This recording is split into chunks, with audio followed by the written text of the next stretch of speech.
नमस्कार दोस्तों, जैसा कि आप जानते हैं यूपीएससी के इंटरव्यू चल रहे हैं, तो वीडियो में हम मैम का एक्सपीरियंस जानेंगे कि किस तरह का मैम का इंटरव्यू रहा, स्ट्रेटजी वगैरह, उनकी ओवरऑल जर्नी किस तरह की थी। तो मैम सबसे पहले आपका बहुत बहुत स्वागत है हमारे चैनल पर। Thank you. ओके मैम, कैसा हुआ आपका इंटरव्यू? सही था, बोर्ड काफी कॉर्डियल थी और वो आपको अपना स्पेस दे रहे थे कि आप अपना आंसर करो और आप अपने कीवर्ड से इंटरव्यू थोड़ा बहुत इन्फ्लुएंस भी कर सकते हो जो अपने ड्राफ्ट में लिखा हो। बेसिकली ड्राफ्ट बेस्ड ही पूछते हैं, जैसे आपका कुछ अगर एजुकेशन क्वालिफिकेशन है तो उस पर क्वेश्चन आएंगे और फिर जो आपने हॉबीज लिखी है तो फिर हॉबीज पे फिर क्वेश्चन आते हैं। मैम आपका अपने बारे में थोड़ा सा बताइए, आपका एजुकेशन बैकग्राउंड वगैरह, आपका अटेम्प्ट वगैरह कौन सा है ये और इंटरव्यू वगैरह कौन सा है? मेरा ये पहला इंटरव्यू था। मैंने दिल्ली यूनिवर्सिटी से एंथ्रोपोलॉजी में ग्रेजुएशन करा है, उसके बाद मैंने लॉ करा दिल्ली यूनिवर्सिटी से ही और मेरा ये यूपीएससी में थर्ड अटेम्प्ट था। ओके, और इंटरव्यू कौन सा है?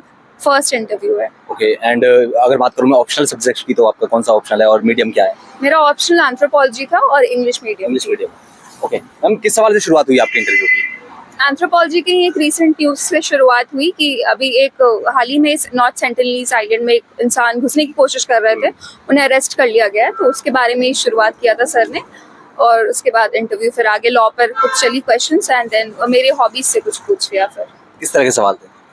सही थे, मतलब बेसिकली आपके एनालिसिस के ऊपर थे, फैक्चुअल ज्यादा क्वेश्चंस थे नहीं, एनालिसिस के ऊपर वो ज्यादा क्वेश्चंस थे। मॉक इंटरव्यूज आपने दिए होंगे? हाँ। क्या डिफरेंस नजर आया यहाँ पर और मॉक इंटरव्यू? मॉक इंटरव्यूज बहुत ग्रिलिंग होते हैं और बहुत अलग एक्सपीरियंस है। उनका कैसा टेम्परामेंट रहता है उस टाइम, उस पर डिपेंड करता है। तो कभी कभी कुछ लोगों का खराब भी चला जाता है, बट मेरा तो मॉक इंटरव्यू से तो बेटर गया है, तो बेटर था उससे। ओके, हॉबीज वगैरह से कोई सवाल था? हाँ, हॉबीज से क्वेश्चन पूछे थे, जैसे मेरी हॉबी राइटिंग पोएट्री थी, तो उन्होंने बोला कि आप अगर लिखिए पोएम तो आप सुनाओ, तो मैंने सुनाई थी फिर उन्हें पोएम। एक ही हॉबी बड़ा आपने फिल करी थी और एक से ज्यादा आपने? एक से ज्यादा करी थी, बट बाकी हॉबीज उतनी टच नहीं करी, इसको बस टच करा था और लॉ से और एंथ्रोपोलॉजी से पूछा था। कौन सी पोएट्री आपने सुनाई थी? करेज के ऊपर मैंने पोएट्री लिखी थी, तो वही सुनाई थी मैंने। ओके, ऑप्शनल से कोई सवाल यहाँ पे? हाँ, एंथ्रोपोलॉजी से मेरी ग्रेजुएशन भी थी और ऑप्शनल शुरुआत में पूछे उसके बस। तो कितनी देर चला होगा लगभग इंटरव्यू? मेरा 25 मिनट इंटरव्यू चला। अच्छा, तो कहीं किसी सवाल में सॉरी वगैरह बोलना पड़ा? हाँ, जो एग्जैक्ट मुझे नहीं याद था मैंने वहाँ पे सॉरी बोल दिया, और आप बोल सकते हो सॉरी, कोई बड़ी बात नहीं है, कोई दिक्कत नहीं है।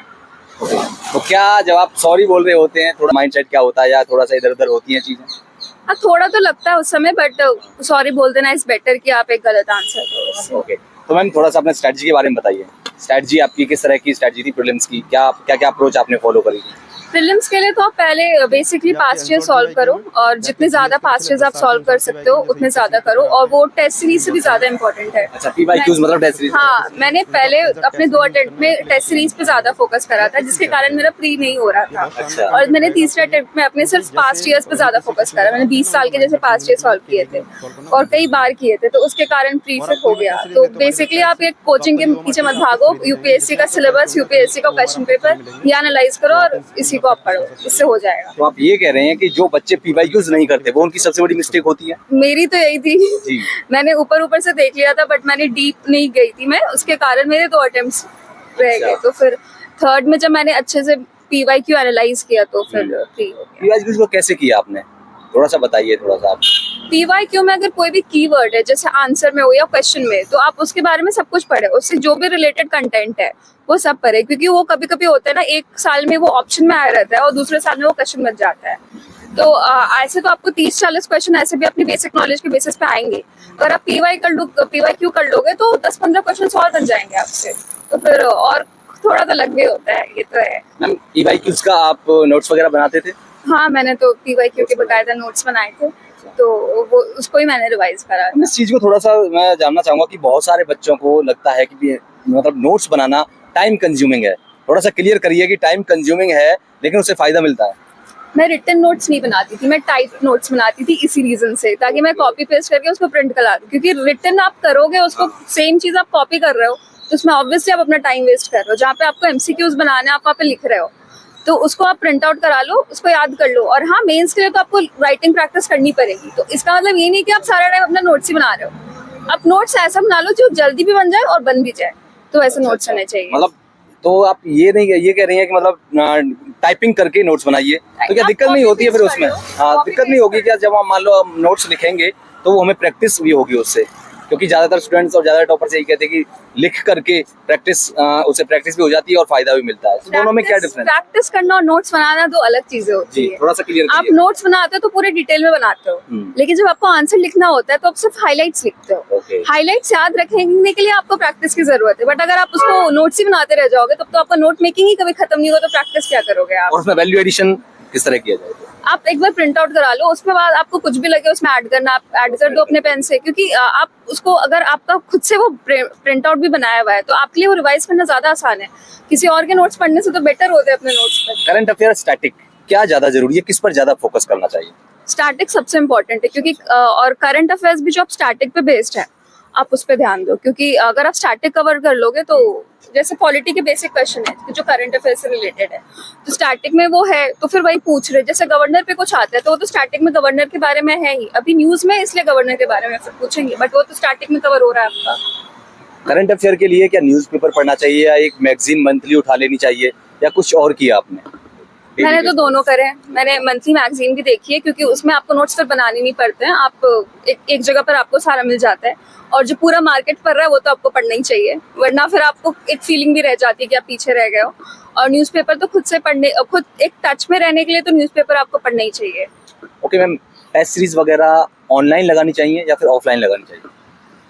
ज्यादा फर्क नहीं पड़ता, आप ऑनलाइन लगाओ चाहे ऑफलाइन हो, बस आप ध्यान रखो कि आप टेस्ट सीरीज लगाने के बाद उसके जो आंसर्स है आप उसको एनालाइज कर रहे हो, आपको आंसर्स पता हो जाना चाहिए उन क्वेश्चंस के। ऐसा नहीं होना चाहिए कि आपने टेस्ट दे दिया फिर भी आपको पता नहीं कि उसका आंसर है क्या। कोचिंग वगैरह ली थी आपने? नहीं, कोचिंग सेल्फ स्टडी किया? सेल्फ स्टडी की थी मैंने, टेस्ट सीरीज वगैरह ली थी कुछ कोचिंग की, लेकिन ऐसे कोचिंग नहीं। मतलब कोचिंग करना कोई जरूरी नहीं है, अगर आप अच्छे से बढ़िया गाइडेंस के साथ पढ़ रहे हैं तो निकाला जा सकता है, मतलब अच्छी हाँ है। कोई भी निकाल सकता है, बस आपको मेहनत की जरूरत है और वही पास्ट डेज आप एनालाइज करो तो हो जाएगा। अच्छा, हम थोड़ा सा उन बच्चों को थोड़ा सा बताइए जो सेल्फ स्टडी कर रहे हैं, कहाँ से शुरुआत करें या करने की तैयारी करने के कोशिश कर रहे हैं, मतलब करना चाहते हैं, कहाँ से शुरुआत कर रहे हैं? टेस्ट सीरीज से नहीं, मतलब टेस्ट सीरीज तो बाद में ही करें जाए, PYQ से या सिलेबस को उठाया जाए या फिर कोई और स्टैटिक का कोई सब्जेक्ट लिया जाए, क्या करें? पहले तो आप सिलेबस उठाओ, सबसे पहले सिलेबस उठाओ और सिलेबस के जो भी कीवर्ड्स हैं वो NCERT से पढ़ना शुरू करो। एक बार NCERT आपने कवर कर ली तो उसको फिर साइड कर दो, फिर बेसिक स्टैंडर्ड बुक्स हटाओ, क्योंकि NCERT से आपकी अंडरस्टैंडिंग तो बन जाएगी, बट जब आंसर लिखने के काम आएगा तो वो जो स्टैंडर्ड बुक्स हैं उसके कंटेंट काम आएंगे, क्योंकि वो एक बुक में आपको सब कुछ लिख के दे रहे हैं डीप में, और NCERTs में फिर आपका बल्क भी हो जाता है। अगर आप 6 स्टैंडर्ड से देखो फिर उतना एक बार में रिवाइज करना तो पॉसिबल नहीं है, आपको एक स्टैंडर्ड बुक चाहिए होगा जिसको आप मल्टीपल टाइम्स रिवाइज कर सको। NCERT रिलीवेंट है मतलब आज भी?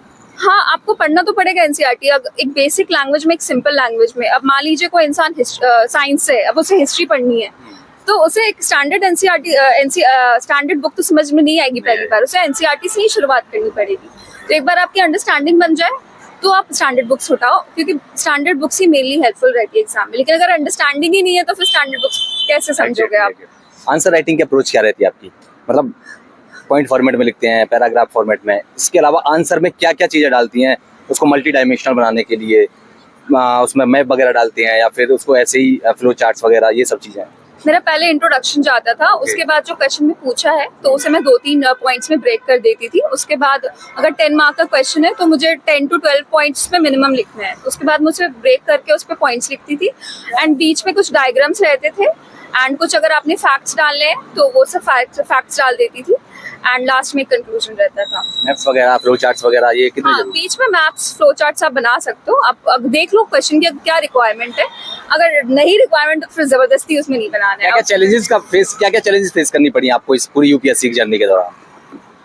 इतना टाइम ले लिया, 3 साल हो गए, तीसरा साल था, तो यही सबसे बड़ा चैलेंज था। मैंने सोचा था एंथ्रोपोलॉजी मैंने लिया था ग्रेजुएशन में, मैंने सोचा था हो जाएगा, बट इतना आसान नहीं है जितना लोग सोचते हैं, काफी डिफिकल्ट है और काफी मेहनत करनी पड़ती है। क्या कभी ऐसा नहीं लगता है इस बीच की नहीं यार छोड़ दे जाए, तो आप छोड़ देते हैं कुछ और काम धंधा अपना, जो जॉब वगैरह करते हैं, कुछ और कहीं किसी दूसरे फील्ड में जा करके वहां पर अपना कुछ करते हैं नया?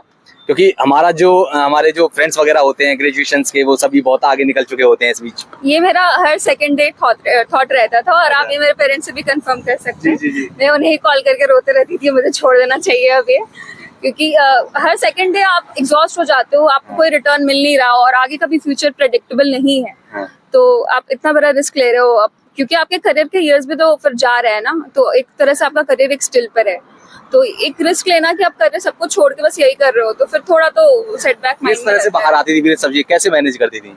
दोबारा बुक उठाकर पढ़ना शुरू करती थी, और इसका कोई ऑप्शन तो है ही नहीं। अच्छा। इंसान को मोटिवेट खुद को खुद ही करना पड़ता है, आपको कोई दूसरा मोटिवेट नहीं करेगा। अगर आपने डिसीजन खुद लिया तो आपको मोटिवेट खुद को खुद ही करना पड़ेगा। फ्रेंड सर्कल वगैरह, सोशल मीडिया वगैरह कितने इस जर्नी में जरूरी है, या छोड़ देना चाहिए, बिल्कुल एकदम कट ऑफ हो जाना चाहिए? कि सोशल मीडिया पे तो मैं नहीं हूँ, बट हाँ मैं व्हाट्सएप यूज़ करती हूँ अपने पेरेंट्स वगैरह से बात करने के लिए।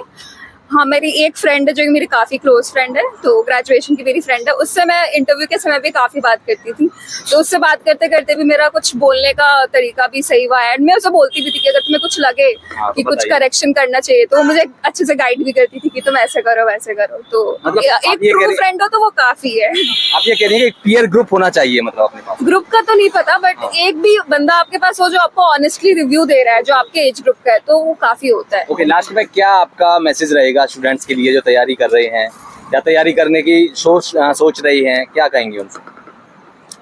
PYQ पहला तो, और अगर आपने डिसीजन लिया है और आप श्योर हो उस डिसीजन के बारे में, तो मोटिवेट तो आपको खुद ही करना पड़ेगा। अगर आप श्योर ही नहीं हो तो फिर हाँ आप सोच सकते हो, this is not the only option. Okay ma'am, thank you so much. हम उम्मीद करेंगे आपका इस बार फाइनल सिलेक्शन हो और आपको दोबारा यहाँ इंटरव्यू के लिए नहीं आना पड़े, मतलब इस बार ही आपका अच्छी आपकी डिजायर रैंक के साथ सिलेक्शन हो। Thank you so much ma'am.